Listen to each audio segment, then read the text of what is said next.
So I'm buying 3DS games again, and here's why. A lot of you probably have heard that the 3DS and WiiU eShops are closing down. They're in the process of closing down right now.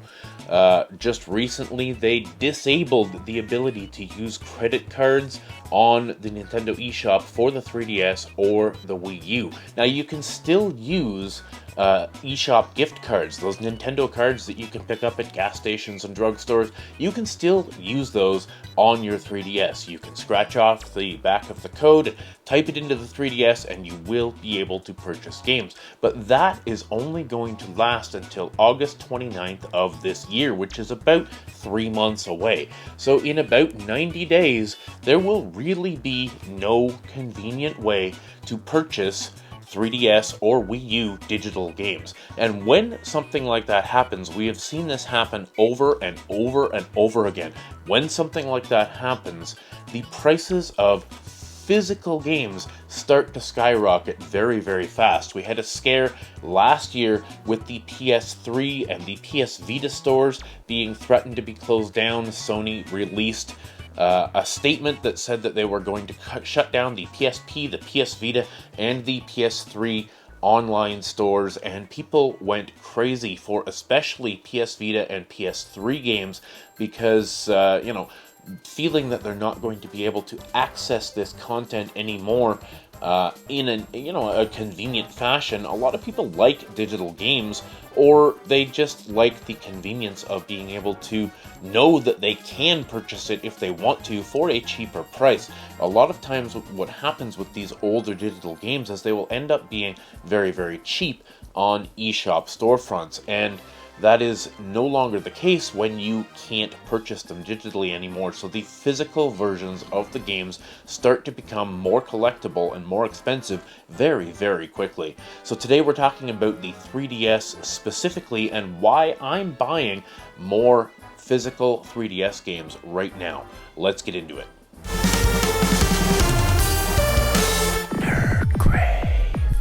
Okay, so recently, if you've been following the channel, you'll know that I sold almost all of my video game collection last year to finance a lot of equipment that I wanted for this YouTube channel, including the camera that I'm shooting on right now, a Mac computer with Final Cut Pro for editing, and a bunch of other stuff that you may not see behind the scenes here. And I was pretty happy with the results of selling that collection. I had a lot of stuff that I really didn't need, that I was probably never going to play, a lot of stuff that had just built up a huge backlog that gave me a lot of mental stress just thinking about all these games that I had to play. Since then, I have started collecting again. I am buying certain games, but in a much more directed fashion. I'm no longer buying everything I see just because I've heard that it's good or I think it might be expensive later. Now I'm just buying games that I really want to play, and I've built up a collection of maybe 40 or so PS4 and PS5 games, maybe 40, 50. I'm building up my Switch collection again. I've been spending more money on digital games, so I've got a bunch of digital Switch games, and recently you've probably seen my videos of the Steam Deck. I've been buying games digitally on Steam and really enjoying my time with the Steam Deck, but today we're talking about physical 3DS games. So I have picked up pretty recently, and you should be on the lookout too, because right now 3DS games can still be found in the wild for pretty cheap. I actually did a pickup just a couple of days ago. Let me see if I can pull them. Here they are. So just a couple of days ago, I went on Marketplace, Facebook Marketplace, and I found a seller selling 4 pretty decent, heavy-hitting 3DS games, and he wanted $150 for them. I talked him down to $125. Now, for those of you that know the values out there right now, the 4 games were Dragon Quest VII. This game alone is worth about $105 to $110 Canadian as we speak, so that almost paid for the lot on its own.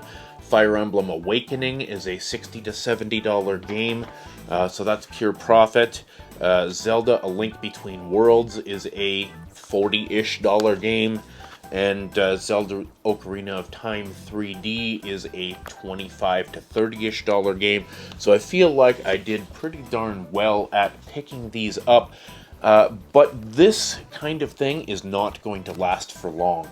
I've picked up a few others along the way that are obviously pretty special to me. Right now, I'm actually actively playing Animal Crossing New Leaf. Now, this is the original version, not the Welcome Amiibo version, but this brings to mind some interesting...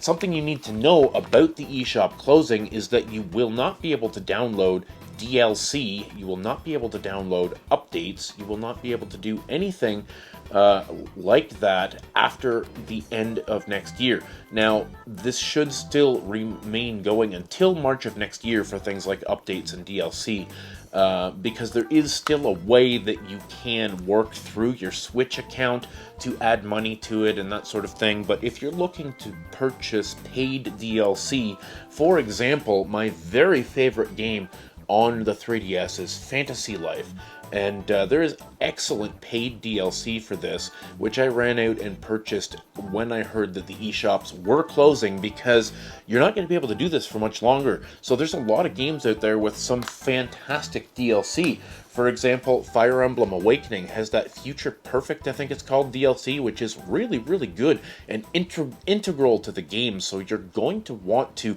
pick up some of these games and update them and purchase the DLC as fast as you can, because you really don't have very much time left. But Animal Crossing is a free update to the Welcome Amiibo version, which adds a lot of functionality to the game. Now, you can purchase the physical version of Welcome Amiibo, but those prices are going to go up. So if you can pick up a standard copy and get the free upgrade, you're saving yourself a little bit of money, especially down the road when these things start to get more and more expensive. Some other games that I picked up here, and obviously I'm working to rebuild the collection to the level that it was before, where I had 30 to 50 of my favorite games and make sure that they're all updated. So I picked up Yokai Watch. This is a fantastic Pokemon sort of game by Level 5, one of my favorite developers, the developers that made games like Ni no Kuni, for example.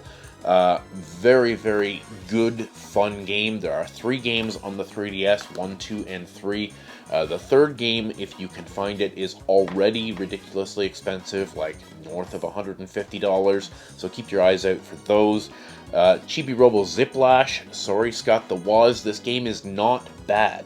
It's not fantastic, but as 2D platformers go, it's pretty creative and it's pretty fun. You know, you can pick this game up for $10 right now. You may still be able to pick it up for 10 or $15 later, but it's still worth grabbing because it's a fun game. Monster Hunter 3 Ultimate I was able to pick up again off Marketplace for $20. It's worth about $25 or so, but grab those deals while you can. So, why am I picking these up? Because the prices are going to go crazy, and the opportunities to pick up cheap 3DS games are rapidly dwindling. Prices have been going up on kind of a steady curve for the last year or so through the pandemic, especially as people rediscovered their 3DSs, but you ain't seen nothing yet. Let me tell you, you ain't seen nothing yet. The prices are going to go bananas as soon as these eShop closures happen. It happens every time. The PS3 went crazy last year. Wii prices went up. DS prices went up when the DSi stores closed down. It happens every single time. So, mark my words, buy those 3DS games now while you still can. Thanks for watching. Thanks for subscribing. Stay classy.